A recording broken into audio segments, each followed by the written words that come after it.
If the Bible says there's no one, Paul, there's no one who seeks after God, and that is a declaration of all humanity, then why did we seek after God?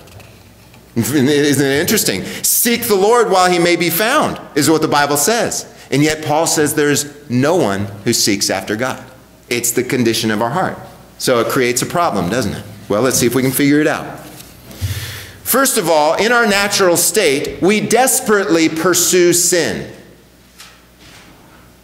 We are desperate for sin. And when you think of desperation, this is very hard to contemplate as we consider our past. Because when I think of desperation, I think of being like thirsty in the wilderness, dying of thirst in the desert, desperate after water, desperately seeking water. And that's the word that the Bible uses. Let's read here. Proverbs 4, verses 16 through 17. For they do not sleep. Now you say, well, that's they. As he says they. Paul says, what then? Are we better than they?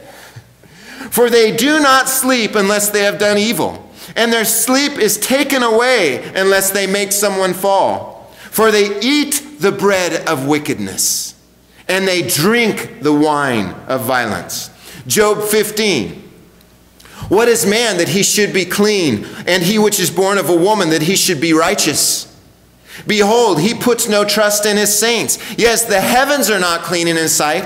How much more abominable and filthy is man who drinks iniquity like water. Now think about that. We are desperately seeking it. You think about that, desperately seeking water. We drink iniquity like water. And now compare it with this next verse.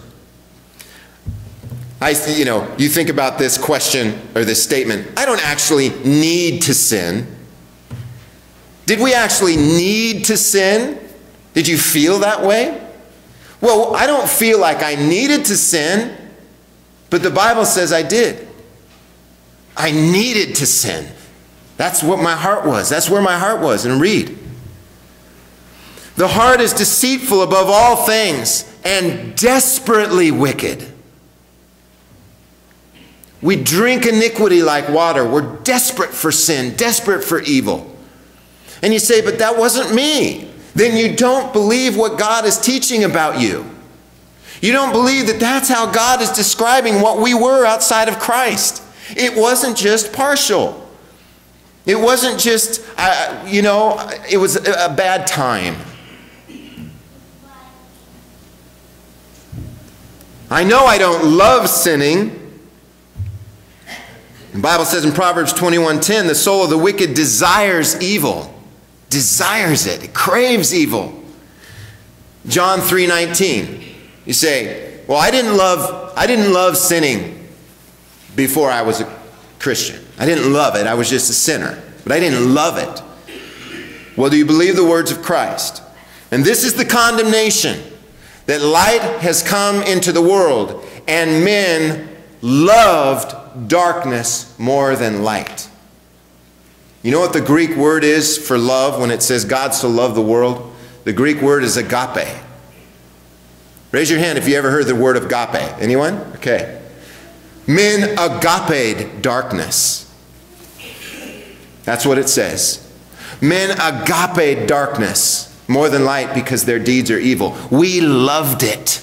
We loved darkness. And whether it was the darkness of total debauchery and extreme paganism, or the more subtle form and far more deceptive, the darkness of self-righteousness, in either case, we loved it. We craved it. We drank it. We were desperately pursuing it. And I know all of us say, but I don't feel that way. It doesn't matter what you or I feel like. It matters what the Bible says. And if the Bible says this describes us all, we've got to accept it. And it's only the pride of our hearts that keeps us from believing what God actually says we were like.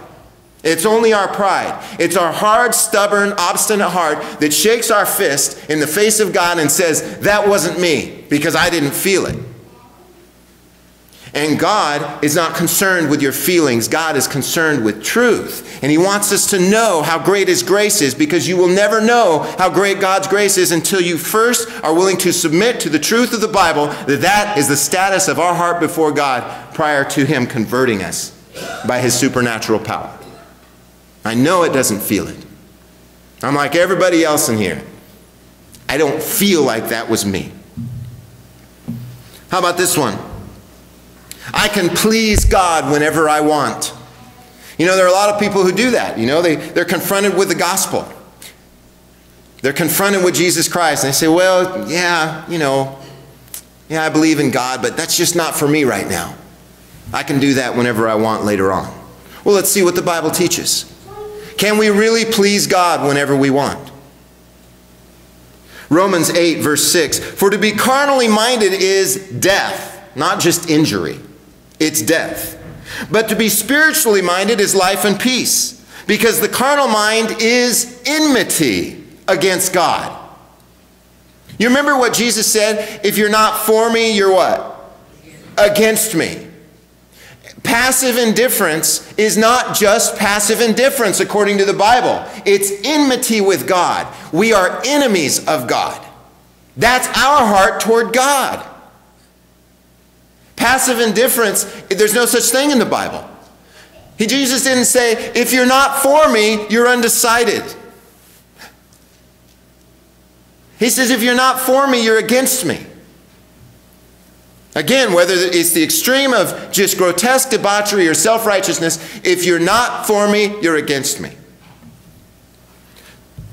It is not subject to the law of God, nor indeed can be. So then, those who are in the flesh, what? Cannot please God. It doesn't even say will not please God. It says we cannot please God when we are in our natural state. That's heavy.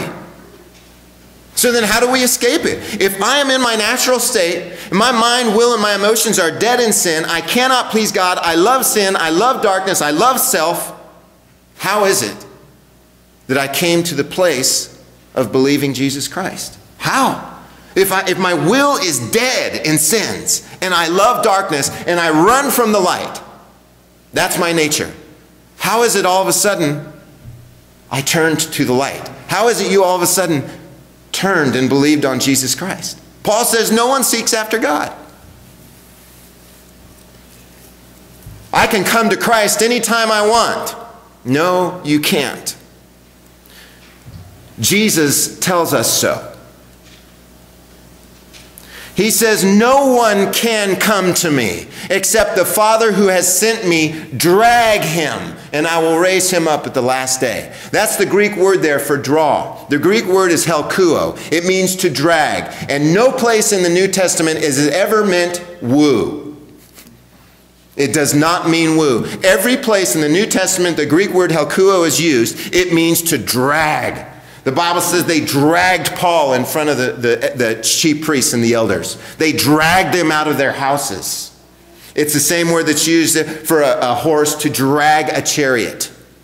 It's not wooing. A horse doesn't pull the chariot and go, please follow me. You say, wait, I don't feel like God dragged me.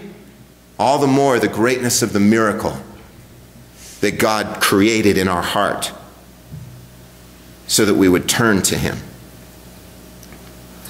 I never thought the Bible was foolish. Some people who've grown up in church would say that. I never thought the Bible was foolish.